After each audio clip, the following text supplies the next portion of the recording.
October 16, 2024 na kung saan sa ngayon ay patuloy pa rin na easterlies ang hangin na umiihip lalo na sa silangang bahagi ng ating bansa.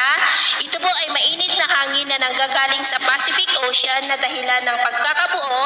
ng mga localized thunderstorm na siya pong nagdudulot ng mga isolated rains, lalo na po yan sa dakong hapon, gabi at madaling araw. Mayroon din pong mahinang daloy ng amihan o yung tinatawag po natin na northeasterly surface wind flow dyan po sa may extreme northern Luzon at ilang bahagi po ng northern part ng northern Luzon. At sa ating long range forecast ay consistent pa rin na walang bagyo na namamataan na tatawid po dito sa ating kalupaan hanggang sa susunod na 2 linggo,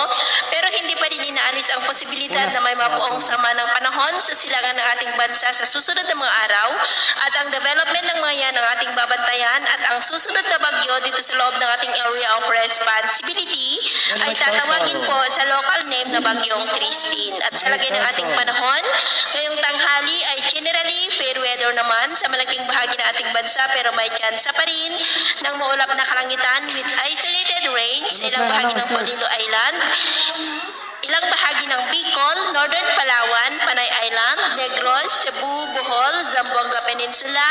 Sulu Archipelago, Northern Mindanao, ilang bahagi ng Sorsogon at Davao. At sa susunod po ng mga oras ay posible pa rin ang maulap na kalangitan with isolated rains, lalo na sa ilang bahagi ng Mindanao, ilang bahagi ng Visayas, Bicol at Palawan. Kaya kung lalabas tayo sa ating mga tahanan, ay iwalin lamang po natin lagi ang magdala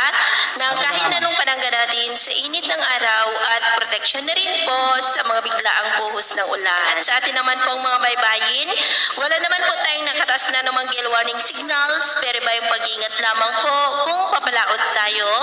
para po mas makaiwas sa mga sakunang pangkaragatan.